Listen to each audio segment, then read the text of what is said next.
Hello everyone, अभी हम लोग क्लास 9 चैप्टर 1 में मैटर इन आवर सराउंडिंग्स के एनसीईआरटी सॉल्यूशंस को देखेंगे और सॉल्व करेंगे। सबसे पहले देखिए, आपके पेज नंबर 3 में क्वेश्चन नंबर 1 है, which of the following are matter. इनमें से कौन से जो है ना वो मैटर हैं। तो देखिए, मैटर की क्या प्रॉपर्टी होती है कि मैटर जो है वो जगह घेरता है, उसमें वॉल्यूम होता है और साथ ही साथ उसमें मास होता है। मास का मतलब है कि अर्थ उसको अपने तरफ अट्रैक्ट करता है और अर्थ के साथ में वो ग्रेविटी के कारण बंधा होता है। तो इसमें सबसे पहले देखिए चेयर।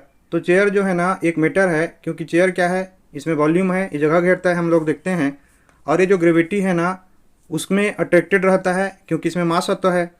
एयर भी देखिए, एयर भी क्या है, एक मीटर है, क्योंकि एयर भले ही हमको दिखाई ना दे लेकिन उसका एक वॉल्यूम होता है। जैसे कि बैलून में भरने पे बैलून फूलता है, या टायर पे या ट्यूब में डालने पे जो ट्यूब इन्फ्लेट होता है, फूलता है ना, इसका मतलब है कि एयर जो है वॉल्यूम ऑक्यूपाई करता है। तो एयर भी एक मीटर है और अर्थ की ग्रेविटी के कारण ये अर्थ से बंधा रहता है। लेकिन लव देखिए, लव माने प्यार या प्रेम, ये मैटर नहीं है क्योंकि एक भावना है, ना तो इसमें मास होता है ना ही ये वॉल्यूम को ऑक्यूपाई करता है। तो लव जो है ना वो मैटर नहीं होगा। स्मेल भी सिमिलरली, स्मेल माने खुशबू जो है ना ये भी मैटर नहीं है। और हेट, हेट भी एक भावना है, घृणा, ये भी मैटर नहीं है। आलमंड्स देखिए, आलमंड्स बादाम जो होता है ना वो एक मैटर है क्योंकि ये स्पेस ऑक्यूपाई करता है और इसमें मास होता है। थॉट, थॉट माने सोच, ये भी जो है ना ये मैटर नहीं है। और कोल्ड, कोल्ड में भी कोई भी मैटर के प्रॉपर्टीज नहीं होते। कोल्ड ड्रिंक देखिए, कोल्ड ड्रिंक जो है मैटर है क्योंकि कोल्ड ड्रिंक में मास होता है और साथ ही साथ एक बोतल के अंदर में वो वॉल्यूम को ऑक्यूपाई करके रखता है। और स्मेल ऑफ परफ्यूम, जो परफ्यूम की खुशबू होती है ना वो भी मैटर नहीं है क्योंकि न तो स्पेस ऑक्यूपाई करता है, ना ही उसमें मास होता है। तो इसमें चार ही चीज़ जो है ना वो मैटर हैं, चेयर है, एयर है, आलमंड्स है और कोल्ड ड्रिंक है। तो देखिए यहाँ पे इसका आंसर होगा जो कि आप स्क्रीन पे देख पा रहे हैं। इसमें क्वेश्चन नंबर 2 है, give reasons for the following observation. The smell of hot sizzling food reaches you several metres away, but to get the smell from cold food you have to go close. कि गर्म खाने का जो खुशबू है ना वो कई मीटर की दूरी तक आपके पास पहुंच जाता है, लेकिन ठंडे खाने की खुशबू को लेने के लिए आपको उसके पास पहुंचना पड़ता है। तो देखिए इसका रीज़न क्या है कि जैसे ही किसी चीज़ को हम लोग हीट करते हैं ना तो उसके जो पार्टिकल हैं उनका काइनेटिक एनर्जी जो है वो बढ़ जाता है। और काइनेटिक एनर्जी बढ़ने का मतलब है कि उसके पार्टिकल ज़्यादा तेज़ गति से मोशन करने लगते हैं। इसीलिए गर्म खाने पे, गर्म खाने की जो खुशबू है ना बड़ा आसानी से सेवरल मीटर्स का डिस्टेंस कवर कर लेती है। लेकिन ठंडे खाने के जो पार्टिकल्स होते हैं उनमें वो काइनेटिक एनर्जी नहीं होती जिससे वो टेबल कर पाएँ। इसीलिए उसकी खुशबू को लेने के लिए हमको पास जाना पड़ता है। तो इसको आंसर में लिखेंगे कि the smell of hard sizzling food reaches several metres away as compared to cold food because hard sizzling food particles have high kinetic energy which allows them to diffuse quickly in the air as opposed to cold food particles which have low kinetic energy। तो देखिए क्या मतलब है इसका, जैसे मैंने बताया कि अगर आपके पास ज़्यादा काइनेटिक एनर्जी है तो आप तेज़ी से मूव करेंगे और कम काइनेटिक एनर्जी है तो आप धीरे से मूव करेंगे। तो हीट के कारण काइनेटिक एनर्जी जो है ना पार्टिकल्स का बढ़ता है, इसीलिए जो हार्ड फूड है या गर्म खाना है उसकी खुशबू जो है काफ़ी दूर तक जाती है, जबकि ठंडे खाने के साथ ऐसा नहीं होता है। अब इसमें क्वेश्चन नंबर 3 है, a diver is able to cut through water in a swimming pool which property of matter does this observation show. तो देखिए एक जो डाइवर है ना, पानी में जो गोता लगाने वाला गोताखोर है वो पानी को काट सकता है। ये कौन से प्रॉपर्टी ऑफ मैटर को दिखाता है? तो देखिए ये किस चीज़ को दिखा रहा है कि पानी के पार्टिकल्स के बीच में जगह है, तभी तो उस जगह पे वो उसको काट पाता है ना, उसके बीच में स्पेस है। जैसे ही वो काट के सकता है, माने पानी को हम लोग जैसे काट लेते हैं ना तो काटने के बाद क्या होता है, फिर से पानी के पार्टिकल जो है आपस में वो लोग मिल जाते हैं क्योंकि इनके बीच में इंटरमॉलिक्यूलर फोर्सेस ऑफ अट्रैक्शन होता है। इसके कारण से लिक्विड पार्टिकल जो है ना वो ज़्यादा स्ट्रांग नहीं होते और उनको हम काट सकते हैं, जबकि सॉलिड के साथ ऐसा नहीं होता। सॉलिड में जो पार्टिकल के बीच का इंटरमॉलिक्यूलर फोर्सेस होता है ना वो काफ़ी ज़्यादा स्ट्रांग होता है। तो इसके आंसर में लिखेंगे कि diver is able to cut through water in a swimming pool, this shows that the particles of matter have spaces between them. The intermolecular forces of attraction between liquid particles are not very strong, hence the diverse force is enough to overcome these forces। अब इसमें question number 4 है कि what are the characteristics of the particles of matter. कि जो गुण होते हैं ना मैटर के पार्टिकल के वो क्या क्या होते हैं। तो देखिए सबसे पहला तो ये पार्टिकल से बना होता है मैटर और इनके बीच में स्पेस होता है। और जो पार्टिकल होते हैं मैटर के वो काफ़ी छोटे होते हैं, इतने छोटे होते हैं कि हमारी आँखों से या हमारे दिमाग से हम उनको समझ नहीं सकते और एक दूसरे को अट्रैक्ट करते हैं। और इनका जो मोशन है या काइनेटिक एनर्जी है इंक्रीज हो जाता है जब हम लोग टेम्परेचर बढ़ाते हैं। तो इनको ही हमको पॉइंट में लिखना है कि matter is made up of particles, the particles of matter have space between them, the particles constituting a matter are very small, the particles of matter attract each other the motion of the particles increases with an increase in temperature.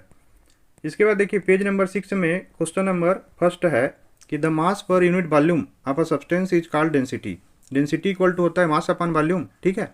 इसका मतलब क्या हुआ कि जिसका ज़्यादा मास होगा as compare to volume उसका density ज़्यादा होगा।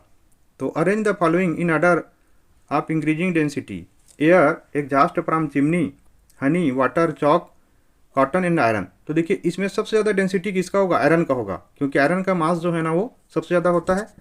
तो आयरन तो राइट हैंड में, यहाँ पे आप देख रहे हैं स्क्रीन पे कि राइट हैंड में सबसे लास्ट में होगा, और सबसे कम इसमें डेंसिटी होगा एयर का, क्योंकि एयर का जो मास होता है इनमें सबसे कम होता है। उसके बाद जो एग्जॉस्ट निकलेगा ना चिमनी से जो धुआं निकलता है ना वो एयर के तुलना में ज़्यादा भारी होता है, थोड़ा ज़्यादा भारी होता है।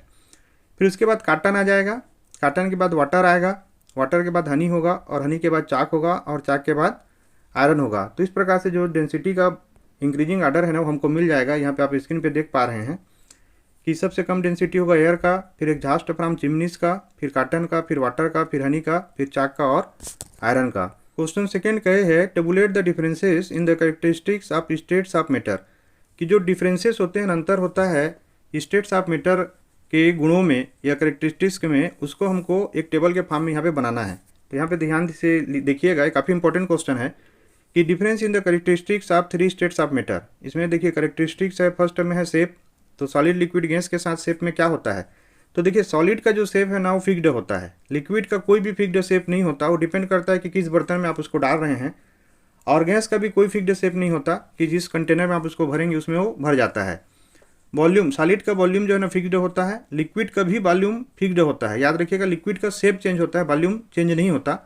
लेकिन गैस का कोई फिक्स्ड वॉल्यूम नहीं होता, जिसमें भी आप डालेंगे उसके हिसाब से वॉल्यूम को ऑक्यूपाई कर लेता है। रिजिडिटी और फ्लूइडिटी, रिजिडिटी मतलब होता है कि कितना वो कठोर होता है, कितना रिजिड होता है। तो इसमें देखिए सॉलिड जो है ना वो रिजिड होते हैं, ये फ्लो नहीं होते। इनके बीच का जो इंटरमॉलिक्यूलर फोर्सेस होता है ना वो काफ़ी ज़्यादा होता है, इसी कारण आपस में ये काफ़ी ज़्यादा अट्रैक्टेड रहते हैं, बंधे रहते हैं। लिक्विड जो है फ्लो होते हैं, ये रिजिड नहीं होते, और गैस भी फ्लो कर सकते हैं और इनमें भी रिजिडिटी नहीं पाया जाता। इंटरमॉलिक्यूलर फोर्स जो है ना सॉलिड में सबसे ज़्यादा होता है, जैसे कि मैंने बताया है। लिक्विड में एज कम्पेयर टू सॉलिड कम होता है, लेस देन सॉलिड, और गैस में वेरी लेस, सबसे कम इंटरमॉलिक्यूलर फोर्सेस जो है ना गैस में होते हैं। फिफ्थ में इंटरमॉलिक्यूलर स्पेस है, जो कि सॉलिड में इंटरमॉलिक्यूलर स्पेस मतलब दो मॉलिक्यूल के बीच में जो स्पेस है, जगह है, वो सॉलिड में सबसे कम होता है। लिक्विड में ध्यान दीजिएगा, यहाँ पे मोर देन सॉलिड्स, और ये वाला इधर प्रिंट हो गया है, एंड लेस देन गैस। ये सॉलिड से ज़्यादा होता है लेकिन गैस से कम होता है, और गैस में जो है ना मैक्सिमम होता है, इसमें आप कंफ्यूज मत होइएगा। एंड लेस देन गैस जो है ना वो लिक्विड वाला पार्ट है। और 6 है कंप्रेसिबिलिटी। कंप्रेसिबिलिटी मतलब किसी चीज़ को आप कितना ज़्यादा कंप्रेस कर सकते हैं, दबा सकते हैं। तो सॉलिड को तो हम दबा ही नहीं सकते, बहुत ही नेग्लिजिबल होता है। लिक्विड को हम दबा सकते हैं, कंप्रेसिबल होता है। लेकिन गैस को जैसे कि हम लोग पंप से भरते हैं ना, इसलिए भर पाते हैं क्योंकि वो हाईली कंप्रेसिबल होता है, काफ़ी ज़्यादा हम उसको दबा सकते हैं। इसके बाद देखिए कमेंट अप ऑन। तो सबसे पहले कमेंट करना है हमको रिजिडिटी के ऊपर। तो रिजिडिटी क्या होता है कि the tendency of a substance to retain maintain their shape when subjected to outside force. कि मान लीजिए कोई भी मटेरियल है, उसको बाहर से हम लोग दबा रहे हैं या फोर्स लगा रहे हैं, और ये जो मटेरियल है ना अपने शेप और साइज को चेंज नहीं होने दे रहा है, तो उस प्रॉपर्टी को उसको बोलते हैं हम लोग रिजिडिटी, जिसके कारण अपने शेप को और मेंटेन करके रखता है किसी भी आउटसाइड से फोर्स लगने के बाद भी। इसके बाद सेकेंड नंबर देखिए कंप्रेसिबिलिटी। कंप्रेसिबिलिटी क्या होता है कि कितना वॉल्यूम उसका चेंज हो रहा है, अगर कोई एक्सटर्नल प्रेशर, एक्सटर्नल जो दाब है ना उसके ऊपर लगाया जा रहा है तो compressibility is a measure of the change in volume resulting from the external pressure applied to the surface of an object. अब जैसे जो पिलो होता है, तकिया होता है ना, उसको हम आसानी से दबा सकते हैं, रबड़ को भी आसानी से दबा सकते हैं, लेकिन स्टील को हम लोग आसानी से नहीं दबा सकते, लोहे को। तो जो रबड़ है, जो पिलो है, या जो कॉटन है ना, ये ज़्यादा कंप्रेसिबल होंगे एज कम्पेयर टू स्टील। ठीक है, समझ में आ गया आप लोगों को? तो इसको अगर हम लोग फार्मूला वाइज याद करें तो कैसे लिखेंगे कि the fractional volume change of an object is the ratio of the change in volume delta भी टू द इनिशियल वॉल्यूम भी।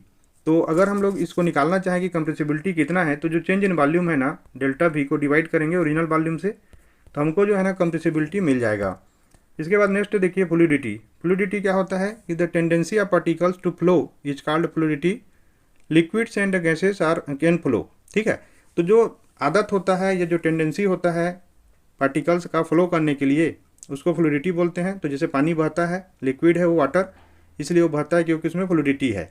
गैस भी बहते हैं, गैस में हवा चलता है पंखा चलने पे, कूलर चलने पे, क्योंकि उनमें फ्लूइडिटी है। लेकिन सॉलिड के जो पार्टिकल्स होते हैं ना उनमें फ्लूइडिटी की प्रॉपर्टी नहीं पाई जाती, इसलिए सॉलिड जो है ना वो फ्लूइड की तरह व्यवहार नहीं करते। इसके बाद देखिए 4th number, filling of a gas container, कि किसी भी गैस कंटेनर में भर जाना।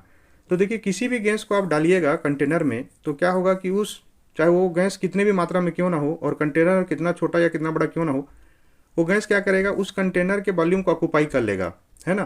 तो उसी को यहाँ पे बोल रहा है कि filling of a gas container. तो filling of a gas container means the attainment of the shape of the container by the gas, कि गैस के द्वारा किसी भी वॉल्यूम के जो कंटेनर है ना उसके शेप को अटेन कर लेना।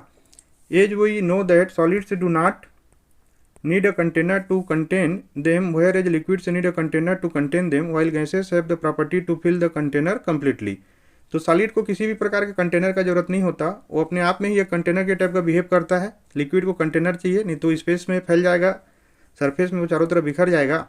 और गैस जो है ना वो तो किसी भी कंटेनर को, जैसे मैंने बताया, फुल्ली ऑक्यूपाई कर लेता है। उसके बाद देखिए 5th है shape. Solids have definite shape, whereas liquids take the shape of the container in which they are placed, and the gases do not have any shape। तो देखिए सॉलिड्स के डिफिनेट शेप होते हैं, आप जानते हैं, चारों तरफ अगर आप देखेंगे तो सॉलिड ही सॉलिड दिखेगा, जो सिलेंड्रिकल होगा, स्फेरिकल होगा।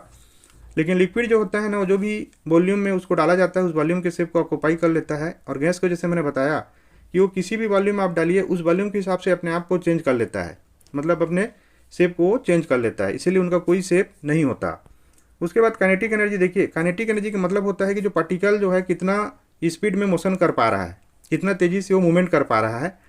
तो the energy processed by particle due to their motion is called kinetic energy. ये हम समझ चुके हैं कि काइनेटिक एनर्जी ऐसा एनर्जी होता है जो कि किसी पार्टिकल में तभी आता है जब वो मोशन करता है।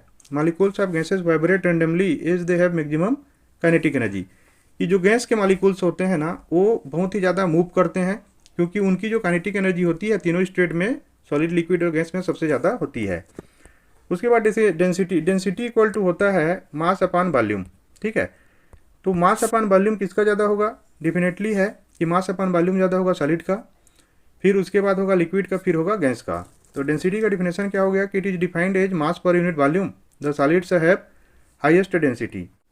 अब इसमें क्वेश्चन 3 में देखिए गिव रीजन्स में ए है कि a gas fills completely the vessel in which it is kept. तो हम अच्छे से समझ चुके हैं उसको, तो इसका आंसर लिख देंगे कि the molecules of gas have high kinetic energy due to which they keep moving in all directions and hence fill the vessel completely in which they are kept. तो इनका जो काइनेटिक एनर्जी होता है वो सबसे ज़्यादा होता है और चारों दिशा में मूव करते रहते हैं, इसीलिए जिस भी वेसल में हम लोग इसको डालते हैं गैस को, तो उसको कम्प्लीटली जो है ना वो फिल कर देता है। बी है a gas exerts pressure on the wall of the container. तो जैसे कि हमने समझा कि ये गैस चारों तरफ से मूव करते रहता है, उसके जो पार्टिकल्स होते हैं क्योंकि उनमें हाई काइनेटिक एनर्जी होता है, और जो रैंडम मोशन होता है ना उसके कारण ये प्रेशर को एग्जर्ट करता है। तो इसके आंसर में लिखेंगे कि gas exerts pressure on the walls of the container because the molecules of the gas are in constant random motion due to kinetic energy, high kinetic energy. These molecules constantly vibrate, move and hit the walls of the container, thereby exerting pressure on them। अब इसमें सी देखिए, wooden table should be called solid. तो wooden table जो है ना, लकड़ी का जो टेबल है वो सॉलिड क्यों है? तो लकड़ी का टेबल सॉलिड इसलिए है ना कि क्योंकि सॉलिड का जो प्रॉपर्टी है कि उसका एक डिफिनिट शेप होना चाहिए, साइज होना चाहिए, और पार्टिकल्स जो है ना काफ़ी ज़्यादा एक दूसरे के पास होना चाहिए। तो ये सब प्रॉपर्टी को जो टेबल है अपने में रखता है। तो इसका आंसर लिखेंगे कि the molecules particles of wooden table are tightly pegged with each other, there is no intermolecular space, it cannot be compressed, it cannot flow, all these characteristics are of solid, so wooden table should be called a solid। D number देखिए, we can easily move our hand in air, but to do the same through a solid block of wood we need a karate expert. तो देखिए हवा में अपने हाथ को हम तेज़ी से घुमा सकते हैं, और इसी काम को करना है अगर हम लोग को सॉलिड ब्लॉक ऑफ वुड के लिए, तो हमको एक कराटे एक्सपर्ट चाहिए। तो रीजन क्या है कि जो हवा में इंटरमॉलिक्यूलर फोर्सेस होते हैं ना पार्टिकल के बीच में, वो काफ़ी कम होते हैं, उनको हम लोग हमने फोर्स से इजीली काट सकते हैं, ठीक है। जबकि वही चीज़ हम सॉलिड ब्लॉक ऑफ वुड के साथ नहीं कर सकते, क्योंकि उसका जो इंटरमॉलिक्यूलर फोर्सेस है ना वो काफ़ी ज़्यादा है। उसी को इसके आंसर में लिखेंगे कि we can easily move our hand in air, but to do the same through a solid block of wood we need a karate expert. It is because the molecules of air has less force of attraction between them and a very small external force can separate them and pass through it. But in case of solids, the molecules have maximum force of attraction. The particles are tightly bound due to this force. Hence, large amount of external force is required to pass through solids. Question 4 है, liquids generally have lower density as compared to solids but you must have observed that ice floats on water, find out why. तो बच्चों एक चीज़ को ध्यान रखिएगा कि सारे liquids के जो डेंसिटीज होते हैं ना, सॉलिड के कंपेरिजन में कम होते हैं, लेकिन वाटर के केस में क्या होता है कि वाटर का जो मैक्सिमम डेंसिटी होता है ना, वो 4 डिग्री सेंटीग्रेड पे होता है, न कि 0 डिग्री सेंटीग्रेड पे, जिसपे ये जो है ना सॉलिड बनता है। जिसके कारण क्या होता है कि वाटर का जो मैक्सिमम डेंसिटी तो 4 डिग्री सेंटीग्रेड पे है, तो 0 डिग्री के बाद ही सॉलिड में ये कन्वर्ट होता है। तो जो आइस है ना, वो इसके ऊपर फ्लोट करता है, किस पे? 4 डिग्री टेम्परेचर वाले वाटर के ऊपर। तो इसके आंसर में लिखेंगे कि ice is a solid but its density is lower than water due to its structure. The molecules in ice make a cage like structure and a lot of vacant spaces, this makes ice float on water. तो देखिए क्या हमने समझा कि उसमें cage like structure बन जाता है, एक पिंजरा टाइप का स्ट्रक्चर बनता है, और बहुत सारे स्पेसेस जो है ना बीच में खाली होते हैं, जिसके कारण ये जो है ना वाटर के ऊपर में तैरते रहता है। अब यहाँ पे देखिए पेज नंबर 9 में क्वेश्चन नंबर 1 है कि convert the following temperature in Celsius scale.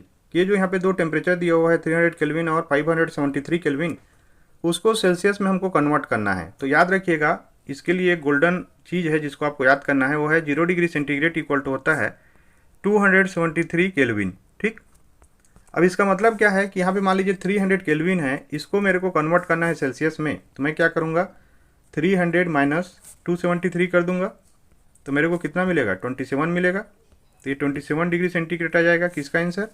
300 kelvin को अगर मैं कन्वर्ट करूँगा सेंटीग्रेड में तो ना 573 केल्विन, इसमें सेम चीज़ को हमको रिपीट करना है कि 573 माइनस होगा 273। ठीक है, तो ये हो जाएगा हमारे पास 300 सेंटीग्रेड आ जाएगा आंसर इसका। तो जब भी हमको केल्विन से सेंटीग्रेड में कन्वर्ट करना है, सेल्सियस पे कन्वर्ट करना है, तो 273 को माइनस करेंगे, और अगर हमको सेल्सियस से केल्विन में कन्वर्ट करना है तो प्लस करेंगे। तो यहाँ पे देखिए, यहाँ पे आपको आंसर दिख रहा है कि 300 minus 273 equal to 27 degree centigrade, और 573 minus 273 equal to 300 degree centigrade. अब क्वेश्चन नंबर 2 देखिए कि what is the physical state of water at 250 degree centigrade and 100 degree centigrade.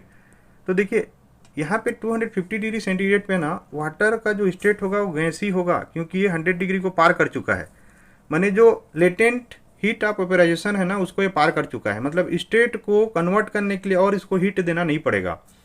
लेकिन 100 डिग्री सेंटीग्रेड पे क्या होगा कि वहाँ पे ना ये उबलता हुआ पानी है। ये क्या है? उबलता हुआ पानी है, इसमें गैस भी है ना, ये वेपर भी बन रहा है, और यहाँ पे वाटर भी है। इसीलिए हम लोग इसको सेकंड में क्या लिखेंगे बी में कि 100 डिग्री सेंटीग्रेड पे liquid as well as gas. इसके बाद क्वेश्चन नंबर 3 देखिए कि for any substance why does the temperature remain constant during the change of state. तो देखिए जो चेंज ऑफ स्टेट होता है ना उस समय टेम्परेचर कांस्टेंट क्यों रहता है? इसी को बोलते हैं लेटेंट हीट, गुप्त उष्मा, यह छुपा हुआ हीट है ये। क्योंकि जो हीट हम लोग देते हैं ना इस समय पे वो टेम्परेचर को इंक्रीज नहीं करता, वो क्या करता है उसकी स्टेट को चेंज करता है। जैसे सॉलिड से लिक्विड में चेंज करेगा और लिक्विड से गैस में चेंज करेगा। तो इसके आंसर में लिखेंगे कि during the change of state of any matter heat is supplied to the substance, the molecules of this matter use heat to overcome the force of attraction between the particles. कि जो intermolecular forces होते हैं ना उसके attraction को दूर करने में ये काम करता है। As this period of time temperature remains constant, this extra heat is acquired by the molecules in the form of hidden heat called latent heat. तो ये जो एक्स्ट्रा हीट जो दिया जाता है ना उसको मॉलिक्यूल्स को, वो एक छुपा हुआ हीट होता है ना, जिसको क्या बोलते हैं latent heat. To change from one state of matter to the other state. और ये जो लेटेंट हीट होता है ना ये तभी हमको दिखता है या ऑब्जर्व करते हैं हम इसको कि जब जो स्टेट है ना मैटर का उस समय ये चेंज होते रहता है। क्वेश्चन नंबर 4 है suggest a method to liquefy atmospheric gases. तो किस तरीके से हम लोग लिक्विफाई कर सकते हैं? तो जैसे कि एलपीजी गैस जो हमारे सिलेंडर में होता है ना उसको हाई प्रेशर पे हम लोग जब डालते हैं उसमें तो क्या है लिक्विड में रहता है, वो बचता है। देखिएगा अगर आप सिलेंडर को हिलाएंगे या हिलता डुलता कहीं पे देखेंगे तो, लेकिन जैसे ही हम उस जो प्रेशर के वाल्व को ओपन करते हैं ना तो वो गैस में कन्वर्ट हो जाता है।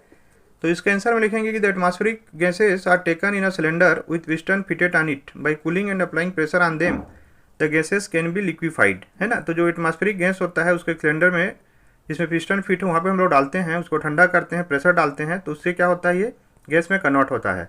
यहाँ पे आप इस डायग्राम से अच्छे समझ सकते हैं कि यहाँ पे देखिए जो गैस है हमने सबसे पहले लिया हुआ है ये कॉर्क है और ये पिस्टन है। फिर इसके बाद देखिए इस पिस्टन से हम लोग धीरे धीरे प्रेशर को बढ़ा रहे हैं और ये जो है ना ज़्यादा प्रेशर के कारण क्या हो रहा है ठंडा होते जा रहा है, और जब प्रेशर बहुत ज़्यादा होता है तो यहाँ पे हमको ये लिक्विड के फॉर्म में मिलता है।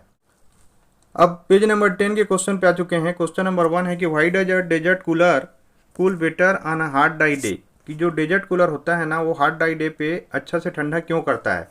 तो देखिए इसको ऐसा समझिए, मान लीजिए गिलास में वाटर है और इसमें हम लोग शुगर को ऐड कर रहे हैं।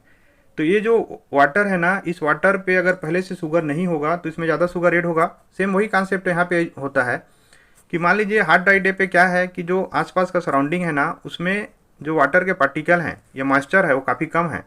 और इसका जो कॉन्सेप्ट होता है ड्राई डेजर्ट कूलर का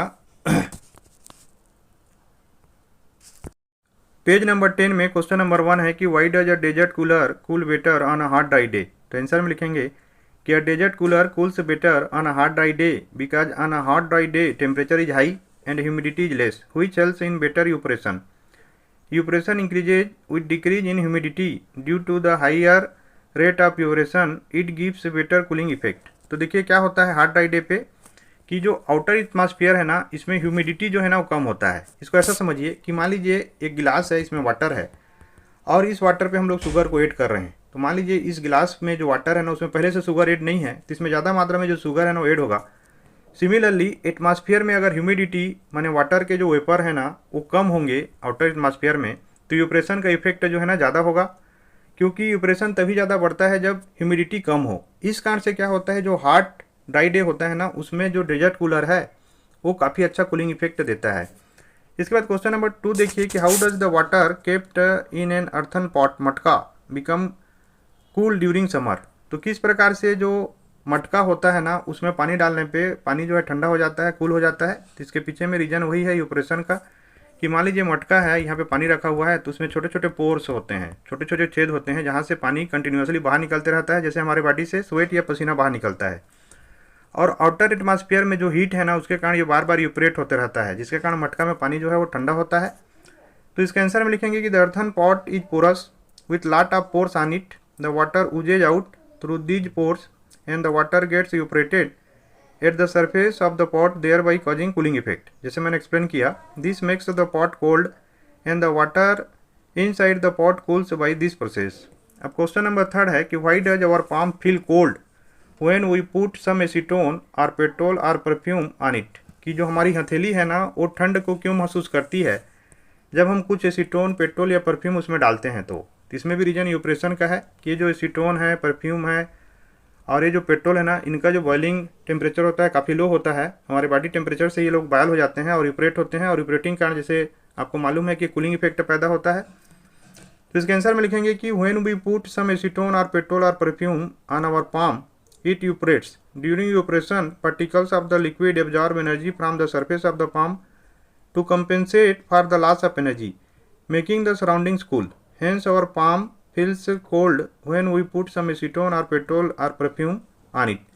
तो देखिए इसमें एक चीज़ और होता है जो आपको ध्यान देना है कि जो लॉस ऑफ एनर्जी होगा ना वो कहाँ से होगा, हमारे हथेली से होगा, पाम से होगा। इसी कारण हमारे हथेली को, पाम को ना एक प्रकार का कोल्ड का इफेक्ट एक्सपीरियंस होता है। अब इसमें क्वेश्चन नंबर 4 देखिए कि why are we able to sip hot tea और milk faster from a saucer rather than a cup. तो देखिए एक प्याला में या सॉसर में ना अगर हम लोग चाय को या दूध को डाल दें तो उसका सरफेस एरिया बढ़ जाता है, और सरफेस एरिया बढ़ने के कारण जो हीट है ना वो एटमॉस्फेयर में तेज़ी से रिलीज होता है। तो इसके आंसर में लिखेंगे कि tea in a saucer has larger surface area than in a cup, the rate of evaporation is faster with increase surface area.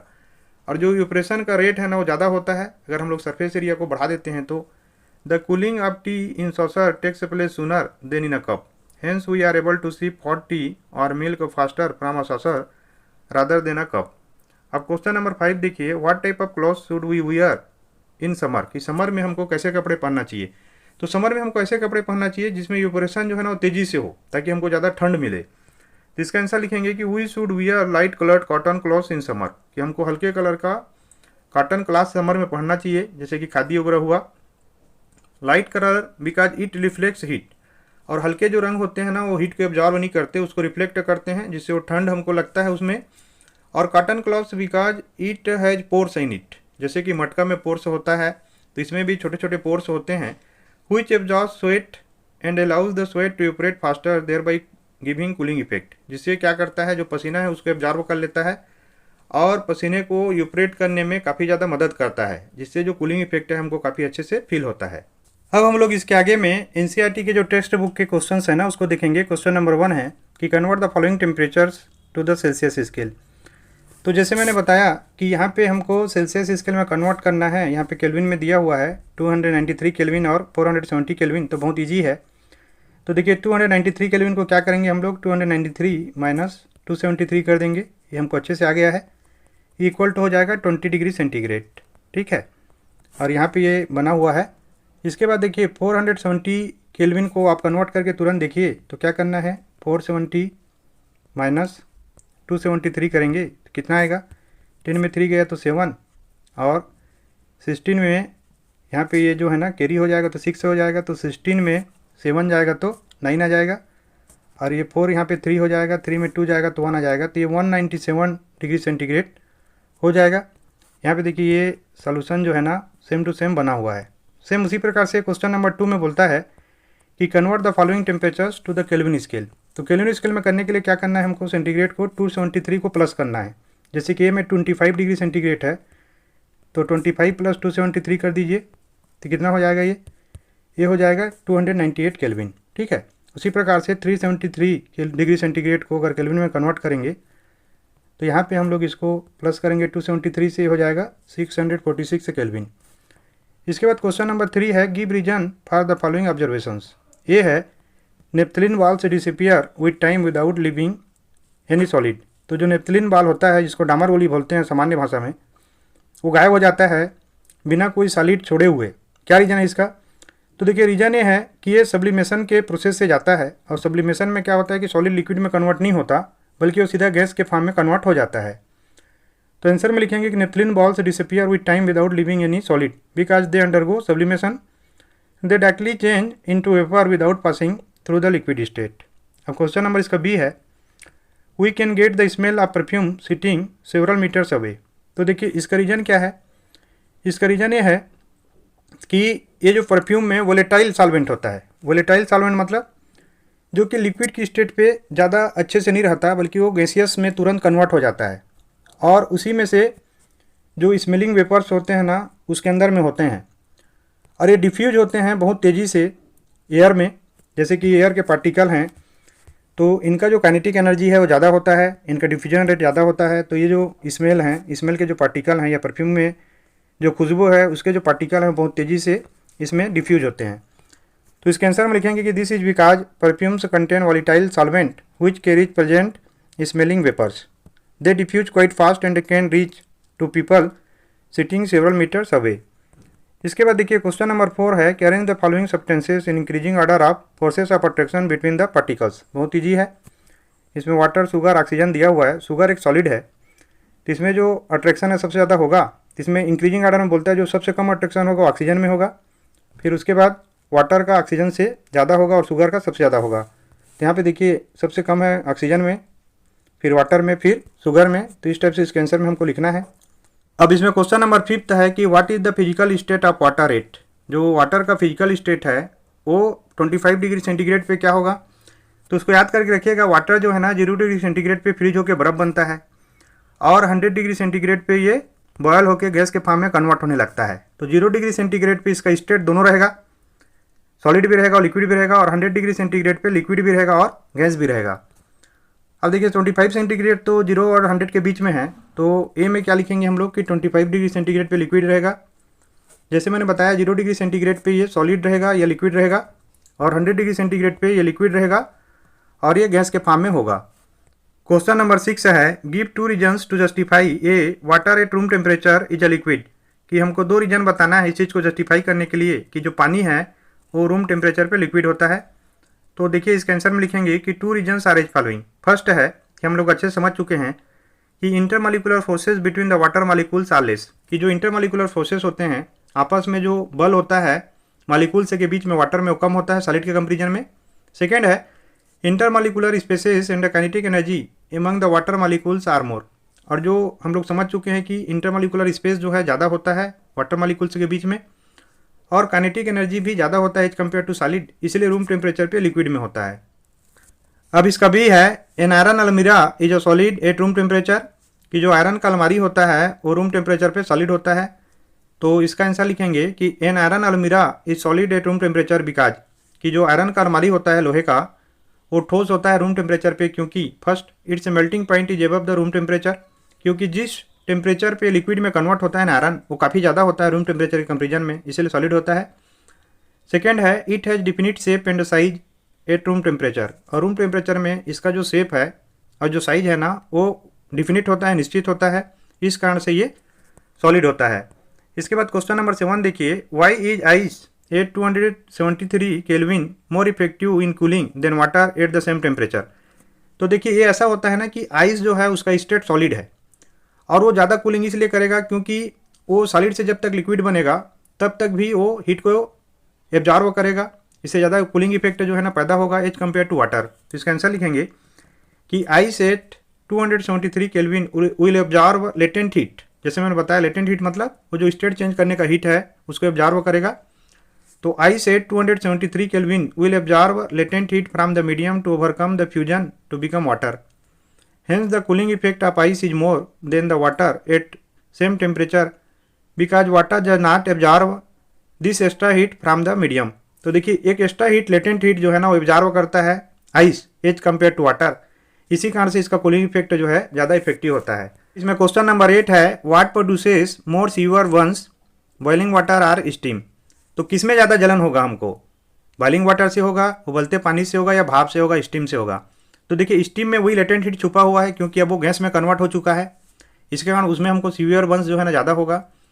तो देखिए इसका आंसर लिखेंगे कि steam at 100 degree centigrade will produce more severe burns, यहाँ पे BUMS लिखा है ना, BURNS पढ़िएगा इसको। As extra heat is hidden in it called latent heat whereas the boiling water does not have this hidden heat. तो देखिए हमको मालूम है, जैसे कि हम समझ चुके हैं कि सीवियर बर्न्स हमको इसलिए ज़्यादा होगा स्टीम में क्योंकि उसमें एक लेटेंट हीट जो है ना यह गुप्त उसमें जो छुपा हुआ है, जबकि बॉइलिंग वाटर में ऐसा नहीं रहता, इसलिए बॉइलिंग वाटर से जलने में हमको उतना ज़्यादा बर्न नहीं होगा। क्वेश्चन नंबर 9 है name ABCDE and F in the following diagram showing change in its state. तो काफ़ी अच्छे से हम लोग चैप्टर में समझ चुके हैं, आपके लिए ज़्यादा दिक्कत नहीं होगा, चलिए इसको करते हैं। देखिए इसमें एरो क्या बता रहा है कि इधर हीट इंक्रीज हो रहा है और प्रेशर डिक्रीज हो रहा है, और इसके डाउनवर्ड में जाने पे, इसके अपोजिट में जाने पे हीट जो है डिक्रीज हो रहा है और प्रेशर इंक्रीज हो रहा है। तो सबसे पहले यहाँ पे ए पे देखिए, ए पे क्या हो रहा है, सॉलिड जो है ना वो लिक्विड बन रहा है, और सॉलिड मेल्ट होकर लिक्विड बन रहा है तो इसको क्या बोलते हैं, लिक्विफिकेशन बोलते हैं। फिर यहाँ पे लिक्विड जो है ना वो गैस में कन्वर्ट हो रहा है बी पे, तो लिक्विड जब गैस में कन्वर्ट होता है तो उसको वेपराइजेशन बोलते हैं। उसके बाद यहाँ पे देखिए गैस से फिर से डी पे लिक्विड में कन्वर्ट हो रहा है तो इसको कंडेंसेशन बोलते हैं, और लिक्विड यहाँ पे सॉलिड में कन्वर्ट हो रहा है तो इसको सॉलिडिफिकेशन बोलते हैं। और यहाँ पे देखिए सॉलिड जो है ना वो बिना लिक्विड में कन्वर्ट हुए सीधे गैस में कन्वर्ट हो रहा है तो इसको बोलते हैं सब्लिमेशन। यहाँ पे ई जो है ना वो सब्लिमेशन को बता रहा है। तो आशा करता हूँ ये वीडियो काफ़ी ज़्यादा आप लोगों को हेल्पफुल लगा होगा, आप लोग कमेंट करके जरूर बताएंगे। Thank you for watching.